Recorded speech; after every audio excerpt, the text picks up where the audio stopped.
अस्सलाम वालेकुम व्यूअर्स, मैं हूं समीना पाशा। उम्मीद है आप लोग खैरियत से होंगे। व्यूअर्स, कुछ आम खबरें और अपडेट्स लेकर इस व्लॉग में आपके सामने हाजिर हैं जनाब। एक तो आपको बताएंगे आज फिर से मखसूस नशिस्तों के केस की समाअत हुई और इसके ऊपर आज की कार्रवाई क्या रही। साथ ही साथ कुछ जिक्र करेंगे जनाब अली अमीन गंडापुर के नाकाबिल ज़मानत वारंट गिरफ्तारी जारी हो गए हैं। एक 7 रुकनी कमेटी की बाज़गश्त सुनाई दे रही थी कि जो लोग पीटीआई छोड़ चुके हैं उनकी वापसी के हवाले से फ़ैसला किया जाएगा। उसकी क्या हकीकत है उस पर बात करेंगे। और कल रात गए एक और पेट्रोल बम भी गिरा इस बिजली के झटकों से बिलखती आवाम के ऊपर, उस पर भी थोड़ा जिक्र करेंगे। आपसे रिक्वेस्ट है कि चैनल को सब्सक्राइब कर लें अगर अभी तक सब्सक्राइब नहीं किया। सबसे पहले जी, आज ज़्यादा जो हमारा हिस्सा है वो ज़ाहिर है मखसूस नशिस्तों के केस की समाअत के हवाले से आपको अपडेट भी करूँगी और इस पर अपना तज्जिया भी दूँगी। इसी के ऊपर सबसे पहले बात करते हैं। 2-3 दिन जो बीच में ब्रेक आया है उसमें ख़दशा यही था और बहुत से लोग ये बात कर रहे थे कि कुछ जजेस को कोशिश की जाएगी कि काजी साहब के कैंप में शामिल कर दिया जाए और उनकी अक्सरियत हो सके और ये जो मखसूस नशिस्तें हैं इनका फ़ैसला पीटीआई के हक़ में ना आए। अब इसमें 2-3 वोट्स, तमाम जो कोर्ट रिपोर्टर्स हैं वो ये रिपोर्ट करते हैं कि 2-3 जजेस ऐसे थे जिनका स्विंग वोट था, जो इधर भी हो सकते थे और इधर भी हो सकते थे। लेकिन क्या आज की समाअत में उसका कोई अक्स नज़र आता है? इसके ऊपर बड़ी बारीकबीनी से जायज़ा लेना पड़ेगा, क्योंकि जस्टिस जमाल मंदोखेल साहब, जो कि इससे पहले हमें नज़र आ रहा था कि शायद इस हक़ में हैं कि ये जमात की जो सीटें हैं ये किसी और को नहीं मिल सकती और सुन्नी इत्तेहाद काउंसिल या पीटीआई को मिलें, लेकिन आज उनके कुछ रिमार्क्स ऐसे भी थे जिससे ऐसा लग रहा था कि उनका जहन जो है वो कुछ और सोच रहा है। वैसे मैं ये समझती हूँ कि सिर्फ रिमार्क्स या सवाल करने की बुनियाद के ऊपर मेरा नहीं ख्याल है कि जस्टिस साहब के हवाले से ये चीज़ सोचनी चाहिए कि वो फ़ैसला क्या देंगे या क्या नहीं देंगे, क्योंकि ये अच्छी बात है कि कोई भी जज बड़े खुले दिल से कोई भी रिमार्क्स दे रहा है या सवाल कर रहा है, चाहे वो सवाल पीटीआई को फेवर करे या चाहे वो सवाल दूसरी तरफ को फेवर करे, लेकिन इसका मतलब है कि वो एक इंडिपेंडेंट माइंड के साथ सुन रहा है। अगर तो इस हद तक बात है तो फिर तो बहुत अच्छी बात है, लेकिन अगर दूसरी तरफ उसके नतीजे में भी हमें ये चीज़ नज़र आती है कि आप बुनियादी जो आइन की रूह है उससे मुतसादिम फ़ैसला करते हैं और एक सामने चीज़ सबको वाज़े नज़र आ रही है कि ये पीटीआई को मिला हुआ वोट है और इसी वोट की बुनियाद के ऊपर नशिस्तें पीटीआई को जानी है, तो ये एक स्पिरिट बिल्कुल सामने है। और अगर आप इसके बिल्कुल बरखिलाफ़ फ़ैसला करते हैं तो फिर ज़ाहिर है कि इसके ऊपर हर कोई तनकीद भी करेगा। लेकिन मेरा ख़्याल है कि अभी कुछ भी कहना क़बल वक्त है कि क्या वाकई कुछ जजेस को तोड़ लिया गया है या उनको ज़बरदस्ती या फिर किसी भी तरह मैनेज करके काजी साहब के कैंप में शामिल कर दिया गया है। तो ये अभी कुछ कहना मेरा ख़्याल है क़बल वक्त है। अभी केस चल रहा है और ज़्यादा इम्पॉर्टेंट डे कल का दिन होगा जिस तक के लिए मखसूस नशिस्तों का ये केस कल तक के लिए मुलतवी किया गया है। कल का दिन इसलिए बड़ा इंपॉर्टेंट होगा कि कल पीटीआई की जो मुख्तलिफ दरख्वास्तें हैं उनके ऊपर भी बात होनी है, क्योंकि पीटीआई ने एक तो ये भी दरख्वास्त दायर की है कि जो उनका 8 फरवरी का इलेक्शन है उसको भी इसके साथ सुना जाए, बल्ले के निशान की जो रिव्यू पिटिशन है उसको भी सुना जाए। बल्कि 8 फरवरी वाला जो है केस वो अतर मिनल्ला साहब ने अलग से इजाफी नोट में लिखा था और इन्होंने कहा है कि रिव्यू पिटिशन का केस भी इसी बेंच के सामने लगाया जाए। तो पीटीआई खुद इस मखसूस नशिस्तों के केस में भी फरीक बनने चाह रही है, उसके लिए भी उसने दरख्वास्त दायर की है। तो ये 2-3 अहम मामला जो पाकिस्तान तहरीक इंसाफ से जुड़े हुए हैं वो जब डिस्कस होंगे तो फिर और सूरत हाल को खोलकर वाज़े होना पड़ेगा। तो अभी बहुत से अप्स एंड डाउन्स इस केस में बाकी हैं, उतार चढ़ाव जारी रहेंगे, कभी पलड़ा इधर तो कभी उधर हमें नज़र आता रहेगा, लेकिन लेट्स सी, वी होप के आखिर में इंसाफ ही की अमलदारी हमें नज़र आए। आज के केस की अगर समाअत की बात करें तो जनाब आज इलेक्शन कमीशन के जो वकील हैं फिर से बहुत से सवालात के जवाबात नहीं दे पा रहे थे। वही बात कि आपने आज़ाद क्यों डिक्लेयर कर दिया, ये बात भी कि आपने किस तरह से इसके बल्ले के निशान के फ़ैसले की गलत तशरीह की, और ये सारी बातें आज भी उनके सामने थी, लेकिन वो उस तरह से कोई ख़ास इसका जवाब नहीं दे सके। अलबत्ता उन्होंने कुछ रिकॉर्ड पेश किया जिसमें उन्होंने ये साबित करने की कोशिश की कि जो पाकिस्तान तहरीक इंसाफ के लोग हैं उन्होंने जो कागजात नामजदगी जमा कराए थे उसमें ख़ुद ही उन्होंने ख़ुद को आज़ाद उम्मीदवार के तौर पर ज़ाहिर कर दिया था, क्योंकि उनके पास डिक्लेरेशन नहीं थे जो पार्टी सर्टिफिकेट होते हैं। तो वो इस बुनियाद के ऊपर ये बात कर रहे थे। जबकि बैरिस्टर गौहर फिर इस मौके पर मौजूद थे सुप्रीम कोर्ट में, उन्होंने रोस्टम पर आकर तस्दीक भी की और उन्होंने बताया कि इलेक्शन कमीशन ने मुकम्मल हक़ाइक़ सामने नहीं रखे हैं, कुछ रिकॉर्ड भी मुकम्मल नहीं दस्तयाब जो होना चाहिए था वो रखा। उन्होंने कहा कि आप इनसे मुकम्मल रिकॉर्ड जो है वो मंगवाएं और साथ में उन्होंने कहा कि जी हमारे तमाम जो कैंडिडेट्स थे उन्होंने इनिशियली पीटीआई के डिक्लेरेशंस और कागजात नामजदगी का में उनके साथ वाबस्तगी बताई थी, लेकिन फिर जब इलेक्शन कमीशन ने फैसला दिया बल्ले के निशान वाला ये सब कुछ हुआ तो इन्होंने खुद से ही जो चीज़ें थी हमें जब आज़ाद डिक्लेयर किया तो वो फिर जो हमने पीटीआई नज़रियाती के जमा कराए थे टिकट का दरख्वास्तें वो फिर हमने विड्रॉ की थी। तो अभी इसमें कुछ चीज़ें हैं जो कि इलेक्शन कमीशन ने डेलिबरेटली हाइड की हैं या जिस तरह भी, लेकिन बज़ाहिर वो हक़ाइक़ के बरक्स नज़र आ रही हैं। और दूसरा, बैरिस्टर गौहर साहब ने रोस्टरम पे ये भी बताया कि आपने तो जो फ़ैसला था वो रात 11 बजे दिया था, जबकि हमें जो निशानात अलॉट हो गए थे वो तो शाम 4 बजे ही कर दिए गए थे। तो इससे भी पता चलता है कि इलेक्शन कमीशन कहीं ना कहीं अपने तौर पर ये तय कर चुका था कि इनको आज़ाद ही रखना है, और इसीलिए उन्होंने ये सारा जो है पूरा एक सारा जो केस है इसकी तशरीह भी गलत की और उसके मुताबिक फिर गलत तरीके से निशानात भी दिए गए पीटीआई को, जो कि उनको मौका ही नहीं मिला कि वो अपने तौर पर पीटीआई के तौर पर इलेक्शन में हिस्सा ले सकें।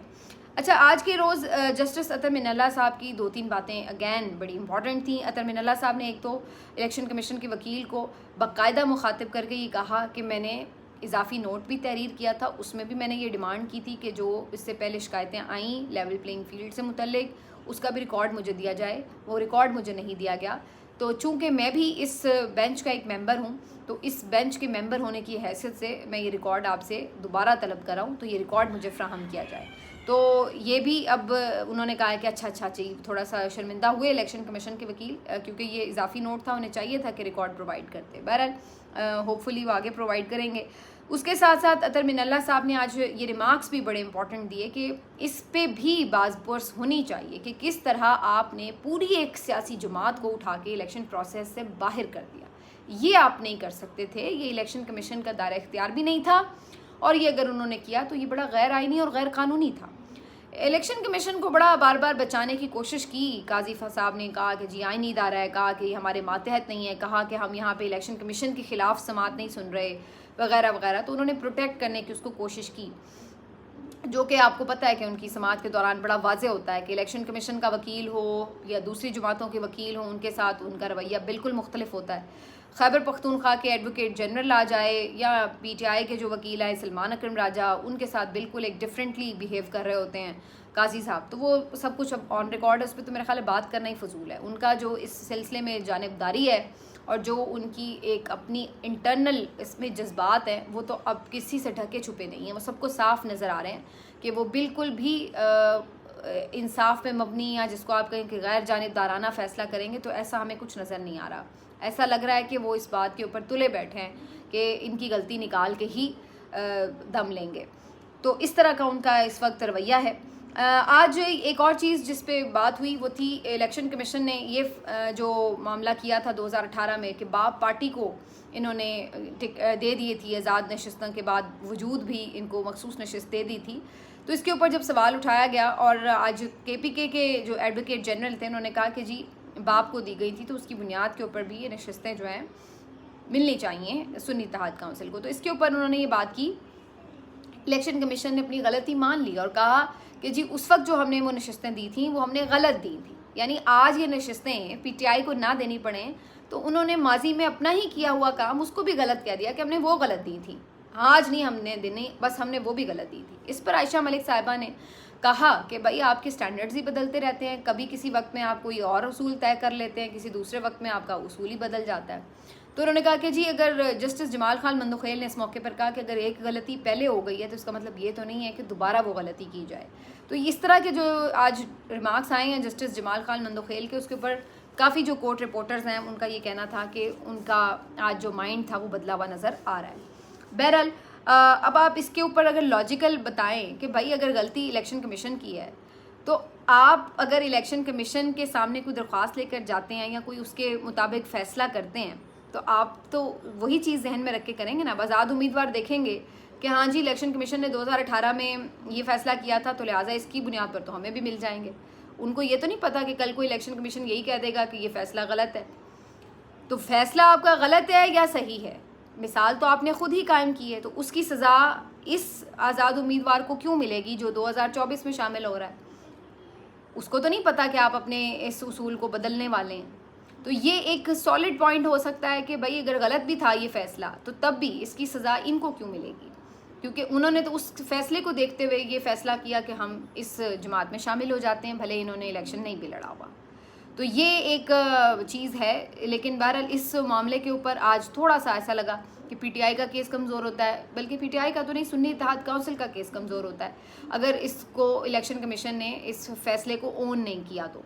लेकिन अगेन वही बात है कि इलेक्शन कमीशन की जो सारी इस वक्त की कहानी है उसमें तो सबसे ज़्यादा गलतियाँ उनकी अपनी हैं।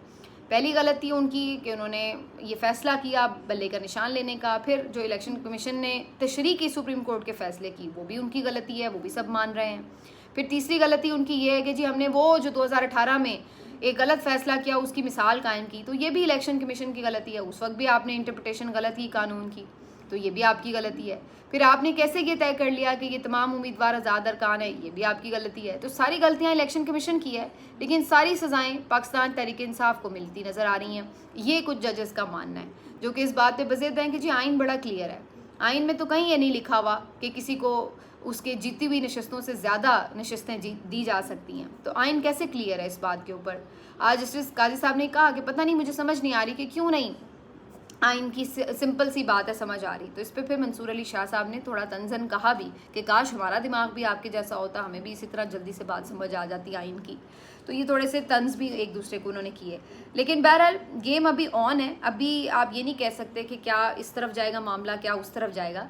लेकिन बहरहाल कल के दिन के लिए ये बड़ी कुछ चीज़ें इंपॉर्टेंट होंगी जब पीटीआई अपना केस प्लीड करेगी। तो उसमें अगर फैसला बिल्कुल इंसाफ पे होता है तो मैं ये समझती हूँ कि ये नशस्तें सुन्नी इत्तेहाद काउंसिल नहीं बल्कि टोटल पीटीआई को वापस मिलनी चाहिए। आज इसके ऊपर बात भी हुई है कि अगर ये तय हो जाता है कि तशरीह गलत हुई तो फिर पोजीशन चली जाएगी वो पोजीशन कि जब आपको मौका मिलता है 3 दिन का कि आप आज़ाद हैं, आप किसी जमात में शामिल हो जाएं, तो फिर ये मौका दोबारा पीटीआई को मिलना चाहिए और 3 दिन दोबारा से शुरू होने चाहिए कि उन 3 दिनों में वो डिसाइड कर लें। मतलब ये हुआ कि इनकी हैसियत आज़ाद की अगर रखी है तो फिर उन्हें आज़ाद रखें और उन्हें दोबारा मौका दें कि वो अपनी जमात में शामिल हो सकें। तो अगर इस तरफ बात जाती है तो ये तो बड़ी आइडियल सिचुएशन होगी पीटीआई के लिए, क्योंकि उन्होंने तो मखसूस नशिस्तों की लिस्ट भी जमा करा रखी थी, वो एज़ पार्टी रजिस्टर्ड भी हैं और वो अगर उसमें शामिल हो जाते हैं तो फिर तो नशिस्तें उनको मिलेंगी भी और उनकी शनाख्त भी उन्हें मिल जाएगी। तो अगर मामला इस तरफ जाता है तो वो पीटीआई के लिए बड़ी हैप्पी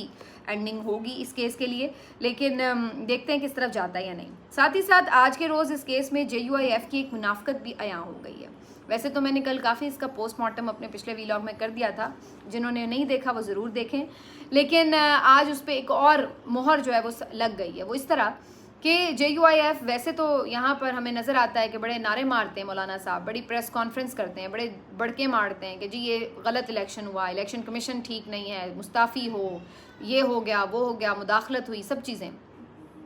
और आज जब ये उनके वकील से पूछा चीफ जस्टिस साहब ने कि जी आपके क्या दलाइल हैं, आप किस तरफ खड़े हैं, तो उनके वकील ने कहा मेरे वही दलाइल हैं जो इलेक्शन कमीशन के दलाइल हैं, मेरा वही मौक़िफ़ है जो इलेक्शन कमीशन के वकील का मौक़िफ़ है। तो मैं इस पर मज़ीद आर्ग्यू नहीं करना चाहता। और ख़ुद भी थोड़े वैसे हिचकिचा रहे थे ये बात कहते हुए सेनेटर कामरान मुर्तज़ा साहब, लेकिन वही इलेक्शन कमीशन जिसके इलेक्शन कराने पर आपको एतराज़ था और आपने कहा कि इन्होंने गलत इलेक्शन कराया, बल्कि दोबारा इलेक्शन कराया जाए, ये मुतालबा आप कल रात कर रहे थे, और आज उसी इलेक्शन कमीशन को आप कहते हैं कि ये ठीक कह रहा है, लिहाजा हम इसके साथ खड़े हैं। ये होती है मुनाफ़कत कि जहाँ आपको 4 सीटें मिल रही हैं तो आप कहेंगे कि हाँ भाई ये इलेक्शन कमीशन अच्छा है, और जहाँ आपको लगा कि आपको उतनी सीटें नहीं मिली जितनी आपको मिलनी चाहिए थी या आपके साथ कमिटमेंट्स हुई थी या जो भी, तो तब आप कहेंगे कि नहीं ये इलेक्शन कमीशन भी बुरा है, ये इस्टेब्लिशमेंट भी बुरी है। लेकिन जहाँ आपको फ़ायदा हो रहा है तो आप कहेंगे कि नहीं ये इस्टेब्लिशमेंट भी ठीक है, इसकी मुदाखलत भी ठीक है, ये इलेक्शन कमीशन भी ठीक है, इसका इलेक्शन कराना भी ठीक है, इसकी तशरीह भी ठीक है। तो ये है मुनाफ़कत जो कि आज खुल के सामने आ गई है कि JUIF ने जो पूरा अपना नैरेटिव बिल्ड किया इन इलेक्शंस के ख़िलाफ़, उसकी हकीकत क्या है। अगर आप समझते हैं वाक़तन कि ये इलेक्शन ठीक नहीं हुए तो फिर आप मुँह पे मारें ये 4 नशिस्तें भी और उन्हें कहें कि हमें नहीं चाहिए, इलेक्शन ही ठीक नहीं हुआ, फिर यहाँ पे क्यों आप इलेक्शन कमीशन के साथ खड़े हो गए। तो ये है हकीकत। बहरहाल देखते हैं जी अब कल इस केस में क्या निकलता है। इसके अलावा जो 2-3 इंपॉर्टेंट चीज़ें आपको बता दूँ, अली अमीन गंडापुर साहब इंसदाद दहशतगर्दी अदालत के जो इस्लामाबाद के जज हैं वो बड़े उनसे गुस्सा हैं और उन्होंने कहा जी ये पेश नहीं हो रहे, लिहाजा इनको अब इनके ज़मानत नहीं होगी इनकी, वारंट गिरफ्तारी जारी किए जाएँ। ये वो आइंदा अगर पेशी पे कोई शामिल ना हुआ तो फिर देखें मैं क्या करता हूँ। और काफ़ी उन्होंने जी गम गुस्से का इजहार किया है।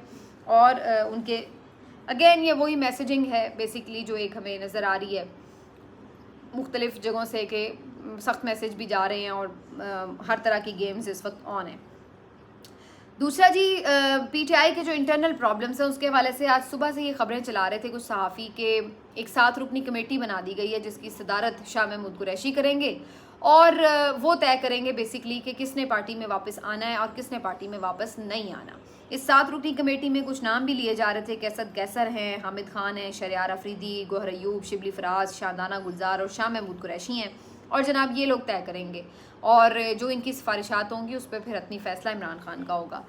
और ये सब कुछ तब होगा जब इमरान खान साहब की रिहाई हो जाएगी, शाह महमूद की रिहाई होगी, उसके बाद ये चीज़ें देखी जाएंगी। लेकिन आज बैरिस्टर गौहर साहब ने जब सुप्रीम कोर्ट में समाअत हुई इसके बाद जो गुफ्तगू की है उन्होंने बताया कि ऐसी कोई कमेटी नहीं बनाई गई है और ना ही इस मुताल्लिक़ कोई चीज़ और नई पेशरफ्त हुई है, बल्कि उन्होंने ये कहा है कि हम पहले भी कह चुके हैं जो लोग पार्टी छोड़ के गए थे उनका फ़ैसला इमरान खान खुद करेंगे केस टू केस। तो वो अब इमरान खान की अपनी सवाबदीद है, वो अब करना चाहें, वो अपनी रिहाई के बाद करना चाहें, वो उनकी अपनी चॉइस है। लेकिन ऐसी कोई कमेटी जो है ना बनी है और ना इस बारे में कोई जायज़ा लिया जा रहा है। तो बैरिस्टर गौहर साहब ने कैटेगोरिकली इन खबरों की तरदीद की है। मेरा अपना भी वैसे यही ख्याल था, कल रात जब ये खबर आई तो मैं सोच रही थी अभी इस वक्त कौन मिल के आया इमरान खान से, किस वक्त इमरान खान को बताया गया कि ये मसले मसाइल हो रहे हैं और किस वक्त उन्होंने कमेटी भी बना दी। तो ये अजीब सी बात थी कि कोई मिला भी नहीं उनसे और अचानक से ये खबर आ गई कि जी कमेटी है। आमतौर पे होता है ना कोई मिल के आया तो पता चले जी शायद उस मुलाकात में कोई ये चीज़ तय हुई है। तो अभी तो काफ़ी दिनों से किसी की मुलाकात की उस तरह से खबर ही रिपोर्ट नहीं हुई थी। तो बहरहाल जी अल्टीमेटली मुझे यही लग रहा है कि अब ये सारे जो प्रेस कॉन्फ्रेंसेस का और ये जो इंटरव्यूज़ करके और जो सारी ये हम चीज़ें देख रहे थे, अली जैदी साहब ने भी पॉडकास्ट किया है मंसूर के साथ, वो भी इस तरह की बातें कर रहे हैं। एक और इंटरव्यू में उन्होंने कहा जी मैं इमरान खान से गले लग के रोना चाहता हूँ, शाजिया ज़िशान के प्रोग्राम में शायद।